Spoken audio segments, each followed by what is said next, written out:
Good morning बेटा।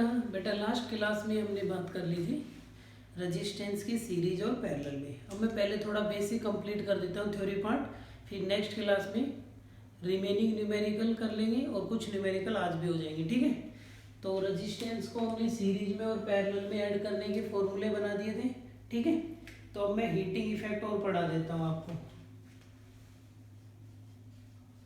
Heating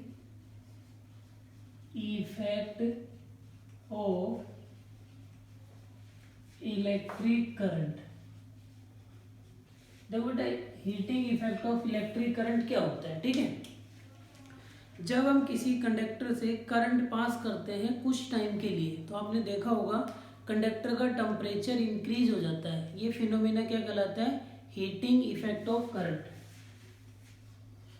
तो heating effect of electric current क्या है? When electric current is pass through a conductor,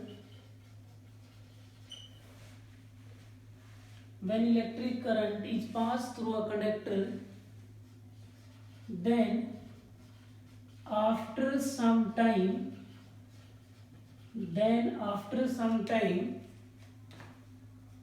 its temperature increases. This phenomena is known as heating effect of current. समझ गए बेटा? किसी भी appliance से, चाहे कोई कंडक्टर हो, आप देखो मोबाइल फोन को थोड़ी देर के लिए चार्ज करते हैं तो हीटअप हो जाता है। इलेक्ट्रिक रोड से करंट पास करते हैं तो वो हीटअप हो जाती है। आप टीवी या आपके लैपटॉप को कुछ देर के लिए ऑन कर देते हैं तो वो हीटअप हो जाता है। आपका इलेक्ट्रिक बल्ब है, कुछ टाइम के लिए उसको ऑन रखोगे तो वो हीटअप हो जाता है। तो ये सारे फिनोमेना क्या है? हीटिंग इफेक्ट है। अब ऐसा क्यों होता है? देखो बेटा, क्या होता है, जो इलेक्ट्रॉन्स वायर के अंदर मूव करते हैं तो वो जो न्यूक्लियस होते हैं, जैसे ये आपका कंडक्टर हो गया बेटा। कंडक्टर के अंदर जैसे कि मेटल आयन होते हैं, मतलब कि ये ऐसे मेटल आयन समझते हो? जिस एटम से वो फ्री इलेक्ट्रॉन निकलते हैं तो वो फाइनल स्पीसीज क्या हो जाता है? पॉजिटिव चार्ज, क्योंकि फ्री इलेक्ट्रॉन होते हैं वो किसी सेल से तो आते ही हैं, किसी एटम से तो रिलीज होते हैं। तो जो फ्री इलेक्ट्रॉन जहाँ से रिलीज हुए होते हैं तो वहाँ पे एक मेटल आयंस बन जाता है, ठीक है, पॉजिटिव मेटल आयंस। एक एटम, जैसे इस एटम का फ्री इलेक्ट्रॉन घूम रहा है तो इलेक्ट्रॉन जहाँ से जाएगा वहाँ पॉजिटिव चार्ज होगा। ये इमोबाइल होते हैं, ये जो मेटल आयंस होते हैं ये फिक्स होते हैं। अब इलेक्ट्रॉन मूव करेंगे, कभी यहाँ कोलाइड करेंगे, कभी यहाँ कोलाइड करेंगे, तो इलेक्ट्रॉन्स इनसे कोलाइड करते रहते हैं तो इनकी काइनेटिक एनर्जी हीट में कन्वर्ट हो जाती है। उस हीट की वजह से अप्लायंस का टेम्परेचर बढ़ जाता है, ठीक है। अब आपको फॉर्मूला निकालना हो तो सिंपल सा फॉर्मूला बेटा, ये रजिस्टर हो गया, इसका रेजिस्टेंस R हो गया, और हमने एक बैटरी से कनेक्ट किया, एमीटर लगा दिया, ठीक है। तो ये कंडक्टर है कोई, उस कंडक्टर का रेजिस्टेंस कितना है बेटा? R है। तो इसमें कितनी हीट प्रोड्यूस होगी? तो हम ये देख लेते हैं बैटरी ने कितना वर्क किया। जितना बैटरी वर्क करेगी वो सारा वर्क हीट में जाएगा रजिस्टर में। तो वर्क कैसे निकालते हैं? वर्क हो जाएगा पोटेंशियल डिफरेंस इनटू में चार्ज। वर्क डन का फॉर्मूला ये है, पोटेंशियल डिफरेंस इनटू चार्ज। और आपको पता है करंट होता है बेटा चार्ज अपॉन में टाइम। तो चार्ज हो जाएगा बेटा I इंटू टी। यहाँ चार्ज की वैल्यू पुट कर दो, चार्ज की वैल्यू हो जाएगी IT। तो बैटरी ने कितना काम किया? VIT। और जितना काम बैटरी करेगी वो वर्क डन ही किस में कन्वर्ट हो जाएगा? हीट में। बैटरी जितना वर्क करती है रजिस्टर के अंदर वो सारा वर्क डन किस फॉर्म में मिलेगा आपको? हीट की फॉर्म में मिलेगा। तो हीट का फॉर्मूला समझ आ गया? हीट का फॉर्मूला आप VIT भी लिख सकते हैं, और V को क्या लिख सकता हूँ? V को मैं IR भी लिख सकता हूँ, और इनटू में IT हो जाएगा बेटा।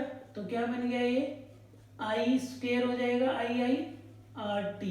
तो हीट का फॉर्मूला क्या बन गया? I²RT। तो हीट को आपने देखा होगा बुक में, हीट का फॉर्मूला क्या मिलता है आपको? I square R T. तो किसी भी कंडक्टर में हीट निकालना हो तो उसका फॉर्मूला ध्यान रखना आई स्क्वेयर आर टी होता है, ठीक है। तो हीटिंग इफेक्ट ऑफ करंट समझ आ गया। अब बेटा इसका क्या है, इसके कुछ एप्लीकेशंस होती हैं कि ये हीटिंग इफेक्ट कहाँ कहाँ यूज होता है। हीटिंग इफेक्ट में जैसे कि हम बात करते हैं इसकी एप्लीकेशन की, एप्लीकेशन देख लेते हैं, फिर ये इसका बेसिक पार्ट कंप्लीट हो जाएगा बेटा। फिर मैं आपको न्यूमेरिकल्स ही डिस्कस करूंगा, जितने भी हैं जो आपके डाउट है। एप्लीकेशन, एप्लीकेशन बताओ कहाँ होती है इसकी। फर्स्ट हो गई जैसे इलेक्ट्रिक बल्ब हो गया। हमारा जो बल्ब होता है बेटा ये हीटिंग इफेक्ट पे वर्क करता है। हमारा जो इलेक्ट्रिक बल्ब होता है ये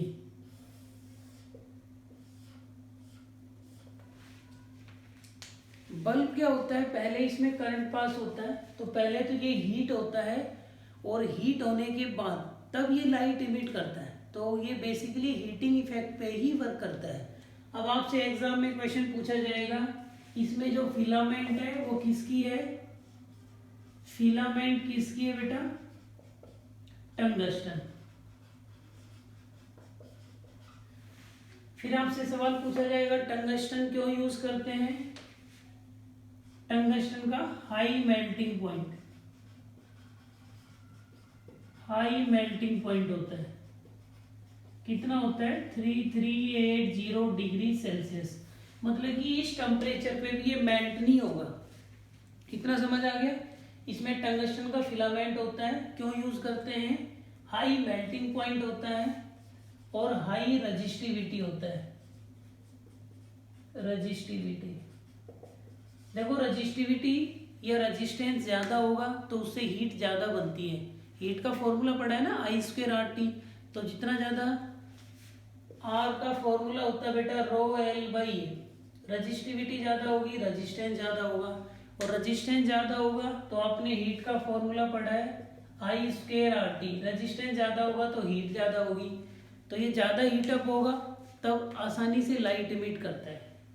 तो आपसे बल्ब में यही क्वेश्चन पूछेंगे, फिलामेंट किसका है, टंगस्टन का। क्यों यूज करते हैं, क्योंकि हाई मेल्टिंग पॉइंट होता है, कितना होता है 3380 डिग्री सेल्सियस होता है, हाई रेजिस्टिविटी भी होती है।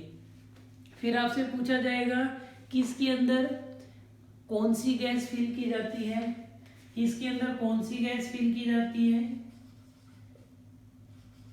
नाइट्रोजन या हीलियम या नियोन।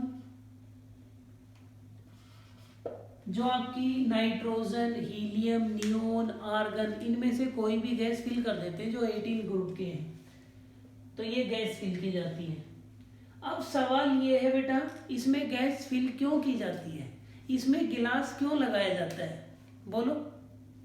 अगर आप बल्ब के अंदर गिलास नहीं लगाओगे तो क्या होगा, एयर जो एटमॉस्फेयर की एयर है वो इसके कांटेक्ट में आ जाएगी, और हाई टेम्परेचर पे जब एयर के साथ ये टंगस्टन है वो रिएक्शन करता है, रिएक्शन करेगा तो ये ऑक्सीडाइज हो जाएगा। ऑक्सीडाइज होने का मतलब ये फिलामेंट ब्रेक हो जाएगी। तो एयर से ये रिएक्ट ना करे इसलिए बेटा इसको क्लोज किया जाता है, ठीक है। Every metal form metal oxide at high temperature when react with oxygen. तो एयर में ऑक्सीजन तो हो गई और इसका टेम्परेचर हाई होगा और मेटल के साथ रिएक्ट करेगा तो ये ऑक्सीडाइज हो जाएगा, मतलब ये फिलामेंट ब्रेक हो जाएगा। तो हमने गिलास लगा दिया।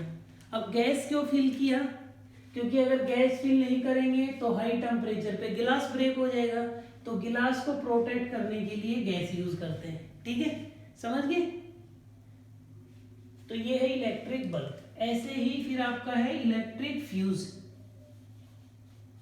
इलेक्ट्रिक फ्यूज, फ्यूज के बारे में तो देखा होगा ना बेटा, फ्यूज जो हम यूज करते हैं जिन्हें किट आउट भी बोलते हैं। फ्यूज क्या है, एक सेफ्टी डिवाइस है। ये क्या है, it is a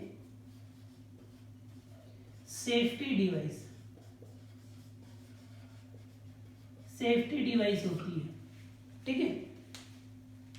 safety device in the sense इसका लो मेल्टिंग पॉइंट होता है। It is made up of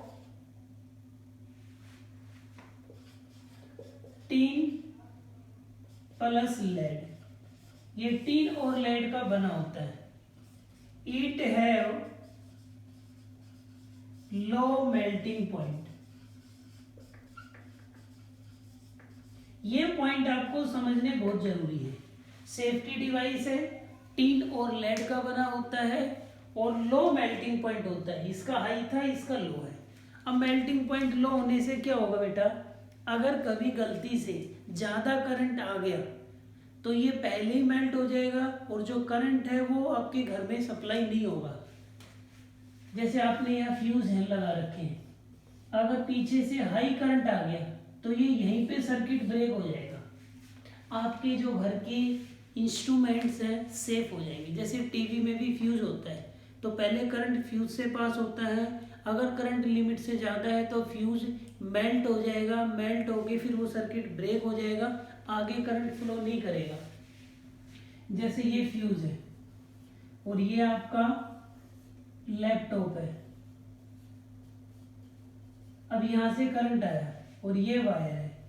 अब लिमिट से ज़्यादा करंट आ जाएगा तो पहले ये वायर ही मेल्ट हो जाएगी। अब मेल्ट हो जाएगी तो सर्किट ब्रेक हो जाएगा, आगे करंट फ्लो नहीं करेगा, तो आपका लैपटॉप सेफ हो जाएगा। तो फ्यूज एक सेफ्टी डिवाइस है, मेल्टिंग पॉइंट ताकि जल्दी से मेल्ट हो जाए। अगर लिमिट से ज़्यादा करंट आ जाए तो वो मेल्ट हो जाता है। और किसका बना होता है, टीन प्लस लेड, अलॉय बन जाता है या सिंगल इनको मिला के अलॉय बन जाएगा, या ये हम जनरली घर के अंदर तो कॉपर का भी एल्यूमिनियम का भी बना लेते हैं, ठीक है। तो ये इसकी एप्लीकेशन है। और भी एप्लीकेशन देख सकते हो, जैसे आपने देखा होगा इलेक्ट्रिक आयरन है, वो भी हीटिंग इफेक्ट पे काम करती है। जो गीजर होता है वो भी हीटिंग इफेक्ट पे काम करता है। इलेक्ट्रिक जो रोड है वो भी हीटिंग इफेक्ट पे काम करती है। ये सब क्या है, हीटिंग इफेक्ट की एप्लीकेशंस है, ठीक है बेटा। अब हम बात कर लेते हैं बेटा इलेक्ट्रिक पावर की। पावर क्या है, फिर आपका बेसिक कंप्लीट हो जाएगा ये।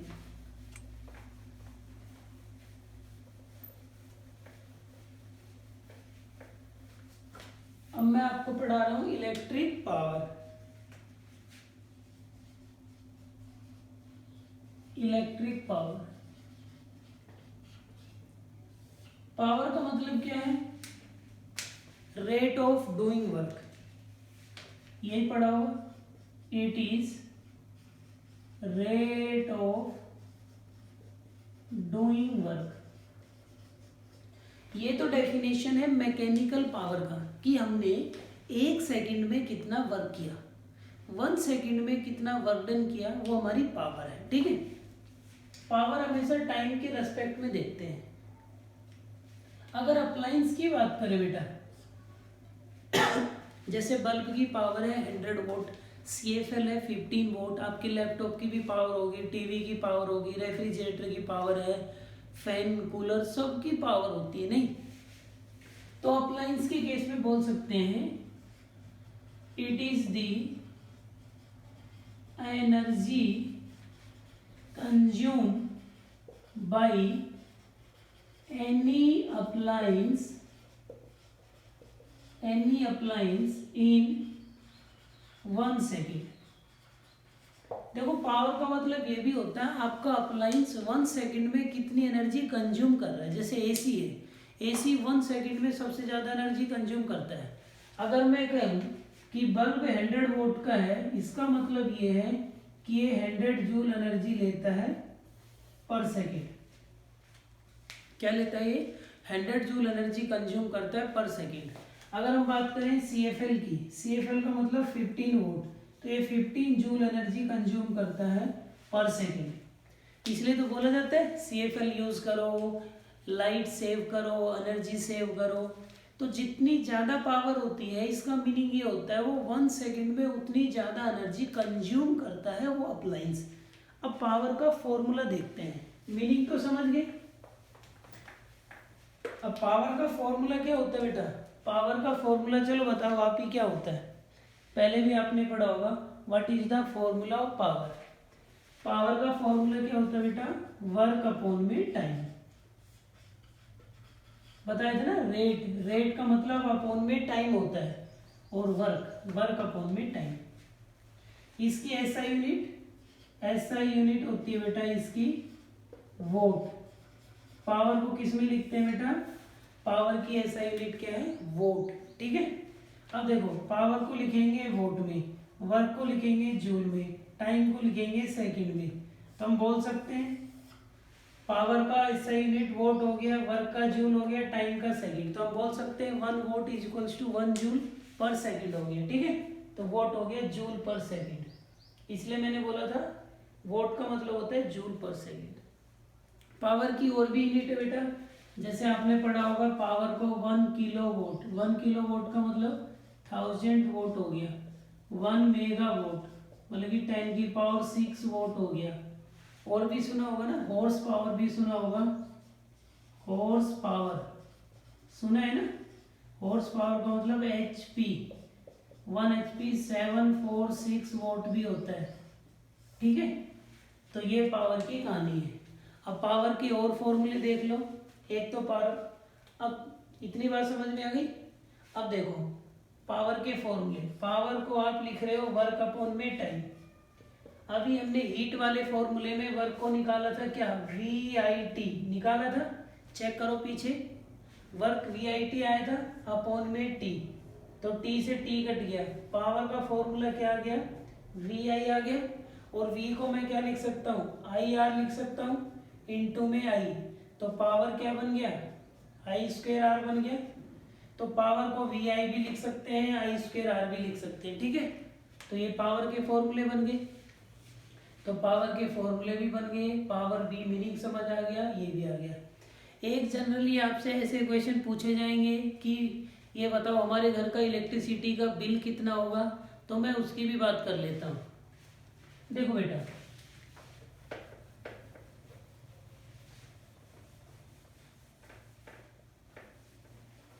यूनिट क्या होता है, हम कहते हैं ना हमारे घर में जो रीडिंग है वो 1 यूनिट आ गई, तो इस 1 यूनिट का मतलब क्या है बेटा। अब जैसे कोई आपसे कहे कि आपके घर में जो रीडिंग है 1 unit of electricity, 1 unit of electricity क्या होता है बेटा, 1 किलोवाट आवर। 1 किलोवाट आवर को हम 1 यूनिट बोलते हैं, मतलब कि हम कहते हैं ना कि हमारी रीडिंग 1, कितनी रीडिंग आ गई है मीटर में। जो हमारी एनर्जी कौन मेजर करता है, जो एनर्जी मीटर लगा होता है, जब उसका 1 यूनिट कब होता है, जब हम 1 किलोवाट आवर एनर्जी कंज्यूम कर लेते हैं। देखो अब आपको लगता होगा किलोवाट तो पावर का यूनिट है, लेकिन किलोवाट आवर किसका यूनिट है, एनर्जी का यूनिट है। तो आप समझ गए 1 यूनिट का मतलब क्या है, 1 किलोवाट आवर, ये होता है इलेक्ट्रिसिटी बिल में 1 यूनिट का मतलब 1 किलोवाट आवर। अब देखो 1 किलोवाट आवर का मतलब क्या है, 1 का मतलब 1, किलो का मतलब 10 की पावर 3, 1000 होता है ना किलो, और वोट क्या होता है, पावर, वर्क अपॉन में टाइम। तो वोट को हम क्या लिख सकते हैं, जूल पर सेकंड। बोलो, अभी लिखवाए थे ना, 1 वोट को जूल पर सेकंड लिख सकते हैं। आर को क्या लिख सकते हैं, आर को सेकंड बना लो, आर में इतने सेकंड होते हैं, कैसे बनाओगे, आर में 60 मिनट होते हैं, इंटू में 60। अब देखो सेकंड से सेकंड कैंसिल हो जाएगा, 1 किलोवाट आवर क्या आ गया, 36203050 जूल।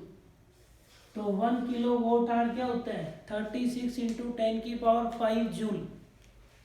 तो किलोवाट आवर किसकी यूनिट हुई, एनर्जी की। तो जब हम हमारे घर में इतनी एनर्जी कंज्यूम कर लेते हैं तब 1 यूनिट आती है। तो ऐसे क्वेश्चन हम कैसे सोल्व करेंगे ये भी दिखाऊंगा आपको, कैसे इलेक्ट्रिसिटी का बिल बनाएंगे। तो आपका बेसिक पार्ट इलेक्ट्रिसिटी का खत्म हो गया बेटा, तो समझ आया बेसिक। इलेक्ट्रिक करंट पढ़ाया, करंट क्या होता है, चार्ज अपॉन में टाइम। करंट की ऐसा यूनिट क्या थी, एम्पियर। फिर हमने चार्ज निकालने का फॉर्मूला बताया, चार्ज निकालने का क्या फॉर्मूला बताया था, Q = NE, वहाँ से बताया। फिर हमने पोटेंशियल डिफरेंस बताया, पोटेंशियल डिफरेंस क्या बताया था, work done per unit charge, potential difference बताया था।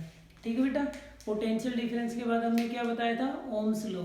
ओम्स लॉ क्या था, I directly to V, V is equals to I R, ये वाला फॉर्मूला पढ़ा था हमने, V is equals to I are.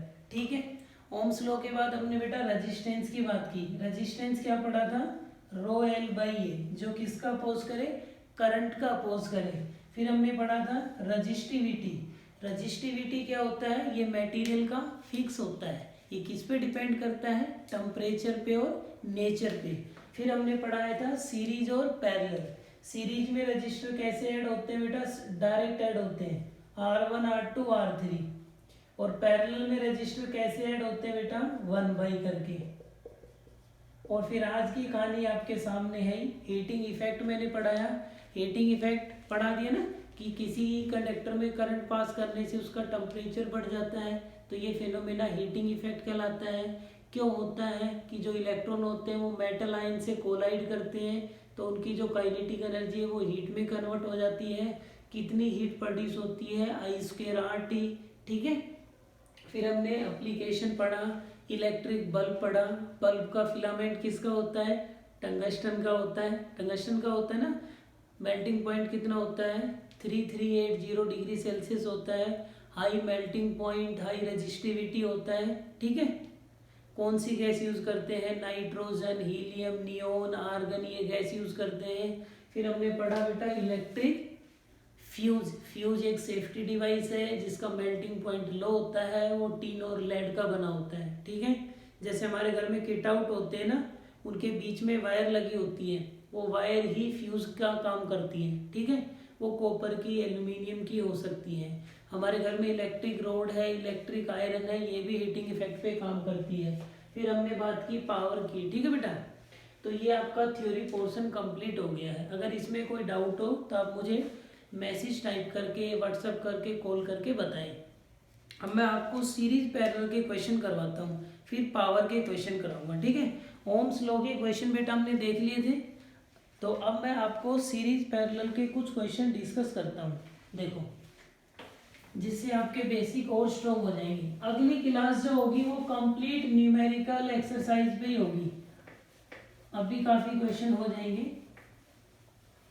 अब आपकी जैसे बुक के ही कुछ क्वेश्चन ले लेता हूं मैं, कोई भी क्वेश्चन उठा लो सीरीज पैरेलल के। जैसे कुछ इसमें दे रखे होंगे, जैसे मैं करवा देता हूँ। 12.6 तक तो मैंने जैसे करवा दिए थे। ठीक है बेटा, 12.7 करवा दूं। ये सीरीज का ही क्वेश्चन है। देखो 12.7 क्या कहता है, फिजिक्स बहुत आसान है बेटा, बिल्कुल हेजिटेट नहीं करना है। कोई भी डाउट हो, any time you can call मी और मैसेज मी। ठीक है, कि सर ये प्रॉब्लम नहीं आया, फोटो खींच के भेज सकते हो, सर मैंने ऐसे किया, कैसे किया, सही नहीं आ रहा। ठीक है, अब देखो ये सवाल देखो, बहुत आसान है। एक रजिस्टर लगा हुआ है, एक बेटा आपको बल्ब दिया गया है, ये बल्ब दिया गया है। ठीक है, इधर बेटा बैटरी दी गई है, बैटरी दी गई है, यहाँ एमीटर लगाया गया है, एमीटर लगाया गया है, यहाँ पे की लगाई गई है, की क्लोज है, रजिस्टर की वैल्यू 4 ओम है, बैटरी 6 वोल्ट की है, इलेक्ट्रिक लैंप इसका रेजिस्टेंस है 20 ओम। कैलकुलेट टोटल रेजिस्टेंस, एक तो क्या निकालना है, टोटल रेजिस्टेंस निकालना है बेटा, और सेकंड क्या कैलकुलेट करना है, current through the circuit I निकालना है, और थर्ड क्या कैलकुलेट करना है, potential difference of lamp, lamp का भी निकालना है। ये क्वेश्चन है, आप ट्राई कर सकते हो। कैसे करेंगे इस क्वेश्चन को बेटा, आप ट्राई कर सकते हो। कैसे करें हम, देखो क्वेश्चन क्या है, एक रजिस्टर है, इसके सीरीज में एक लैंप है, लैंप का रेजिस्टेंस 20 ओम है और बैटरी का 6 वोल्ट है। अब आपको निकालना है इसमें रेजिस्टेंस, तो टोटल रेजिस्टेंस कितना हो जाएगा, ये दोनों सीरीज में ही तो है, तो कितना आ गया 4 और 24 ओम। ठीक है, करंट कैसे निकालेंगे, ओम्स लॉ से। V is equals to I R हो जाएगा, I क्या हो जाएगा, V बाई आर हो जाएगा। V कितना दे रखा है 6, R कितना दे रखा है टोटल, टोटल R दोनों का ऐड होकर कितना आ गया 24, 1/4 एम्पियर करंट आ जाएगा, करंट भी आ गया। फिर कह रहा है लैंप का वोल्टेज, लैंप का, सिर्फ लैंप का वोल्टेज कितना होगा, लैंप का वोल्टेज I इंटू आर होगा। I कितना पास करेगा, I तो सेम पास करेगा, बोलो I सेम फ्लो क्यों करेगा बेटा, क्योंकि दोनों सीरीज में है। I कितना फ्लो करेगा 1/4 ना, तो I का वैल्यू 1/4 और इसका रेजिस्टेंस कितना है 20। तो वोल्टेज ऑफ लैंप, तो लैंप में I इंटू आर, I कितना जाएगा 1/4, सेम ही जाएगा I तो, और लैंप का रेजिस्टेंस कितना है 20, तो कितना आ जाएगा 5 वोल्ट, मतलब कि 6 वोल्ट में से 5 वोल्ट यहाँ होगा और 1 वोल्ट यहाँ होगा। तो ये क्वेश्चन था सिंपल सा, बताओ क्या करना था, आ गया समझ में। टोटल रेजिस्टेंस बेटा ये दोनों सीरीज में थे, ऐड हो गए, फिर टोटल करंट निकाल लिया ओम्स लॉ से, टोटल आर पता है V equals to I R से, V कितना दे रखा है 6, आर का वैल्यू है, ठीक है। लैंप का वोल्टेज निकालना है तो लैंप में से कितना करंट जाएगा 1/4, रेजिस्टेंस कितना है 20। ये सिंपल सा क्वेश्चन हो गया है। तो ये 12.7, 12.8 देखें, वोल्टेज किसका पूछा था, कंडक्टर का भी वोल्टेज पूछा है, इसका भी वोल्टेज निकाल दो। तो कंडक्टर का वोल्टेज कितना होगा, कंडक्टर में कितना करंट है 1/4 और इसका आर कितना है I इंटू आर, तो कितना आ जाएगा 1 वोल्ट। अब देखो बेटा 1 वोल्ट इसका होगा, 5 वोल्ट इसका होगा, टोटल हो गया ना 6 वोल्ट, 6 में से 1 वोल्ट इसके क्रॉस होगा, 5 इसके क्रॉस होगा, तो ये क्वेश्चन हो जाएगा, ठीक है। अब मैं आपको 12.8 और करवा देता हूं, ये तो हो गया 12.7, 12.8 देख लो क्या कह रहा है। नेक्स्ट क्लास में टोटली न्यूमेरिकल जितने भी आपकी प्रॉब्लम है सब मुझे व्हाट्सअप करना, आपके टीचर ने जो पढ़ाया, जो असाइनमेंट दिया, उसमें जो डाउट है सब मुझे भेजना बेटा। अब मैं देखो इसमें 12.8 करवा देता हूँ, मुझे तो आप कोई जो क्वेश्चन बोलोगे वही डिस्कस कर देंगे। अब देखो, अब इसमें क्वेश्चन दे रखा है इन द सर्किट डायग्राम, पहले सर्किट डायग्राम बना देता हूँ मैं, ठीक है। ये सर्किट डायग्राम दे रखा है आपको,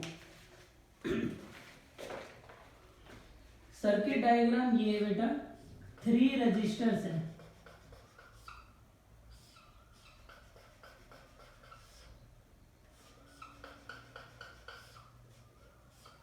3 रजिस्टर हैं, इनके पैरेलल में यह वोल्ट मीटर है, ठीक है।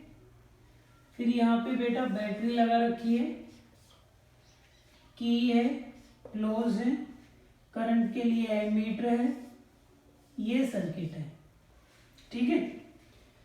ये रेजिस्टेंस बेटा R1 है, ये R2 है, ये R3 है, ठीक। इसमें करंट है I। अब इस क्वेश्चन में ये डायग्राम तो जो स्टेटमेंट देखो क्या है, R1 R2 R3, R1 का वैल्यू है बेटा 5 ओम, R1 का वैल्यू कितना है 5 ओम, R1 है 5 ओम, ठीक है। और बेटा R2 दे रखा है 10 ओम, ये बेटा दे रखा है 10 ओम, R3 बेटा कितना दे रखा है 30 ओम, ये दे रखा है 30 ओम, वोल्टेज दे रखा है 12 volt, current through each resistor, R1 में करंट कितना होगा I1, R2 में कितना होगा I2, R3 में कितना होगा I3। एक तो हमें करंट निकालना है, क्या क्या कैलकुलेट करना है I1, I2, I3, current through each resistor. Second है बेटा total current in the circuit, total current कितना होगा सर्किट में I, और लास्ट है टोटल रेजिस्टेंस, ये निकालना है। मेरी बात समझ में आ रही है। इन रजिस्टर्स में R1, R2, R3 में कितना कितना करंट होगा, टोटल करंट कितना होगा, टोटल रेजिस्टेंस कितना होगा। सबसे पहले मैं रेजिस्टेंस निकाल दूं। ये तीनों किस में है, पैरेलल में है। कैसे पता चला, इसका वन एंड देखो, इसको मैं ले लेता हूँ ए, इसको ले लेता हूँ बेटा बी। पैरेलल को देखने का तरीका बताया था, एंड पॉइंट सेम होते हैं और पैरेलल में पोटेंशियल डिफरेंस सेम होता है। सीरीज में एक ही लाइन में होते हैं, करंट सेम होता है। अब देखो, इसका एक एंड है ए पे, दूसरा एंड बी पे। R2 का भी one end connect with A, other end connect with B. R3 का भी one end connect with A, other end connect with B. मतलब कि तीनों रजिस्टर का एक एक एंड ए पे कनेक्ट है और एक एक एंड बी पे कनेक्ट है। मतलब कि तीनों किस में है, पैरेलल में। तो पैरेलल में मैं पढ़ा चुका हूं रजिस्टर कैसे ऐड होते हैं, 1/R1, 1/R2, 1/R3। R1 का वैल्यू बोलो, R1 कितना है 5, R2 का वैल्यू बोलो 10, R3 का वैल्यू बोलो 30। ठीक है, एलसीएम कितना आ जाएगा बोलो, 30 एलसीएम ले ले, ये 6 आ जाएगा, ये 3 आ जाएगा, ये 1 आ जाएगा। कितना आ जाएगा, ऐड करो, 6 और 3 9 और 1 10, 10/30। रेसिप्रोकल करेंगे तो 1/RP, उल्टा कर दो, 30/10 कितना आ गया 3 ओम। तो मैंने लास्ट वाला पार्ट पहले सोल्व कर दिया, टोटल रेजिस्टेंस। इतनी बात समझ में आ गई। अब V is to I R, V is to I R लगा सकता हूं। टोटल वोल्टेज कितना है 12, टोटल करंट कितना है I, टोटल रेजिस्टेंस कितना है 3, टोटल V, टोटल I, तो टोटल R। तो यहां से टोटल I कितना आ जाएगा, ये 4 पे कैंसिल हो जाएगा, I का वैल्यू आ जाएगा 4 एम्पियर। टोटल करंट भी आ गया, बोलो टोटल करंट कितना है बेटा 4 एम्पियर। अब I1, I2, I3 कैसे कैलकुलेट करोगे, मुझे बताओगे जरा। I1, I2, I3 कैसे कैलकुलेट करोगे। इनको कैलकुलेट करने का सिंपल तरीका है, देखो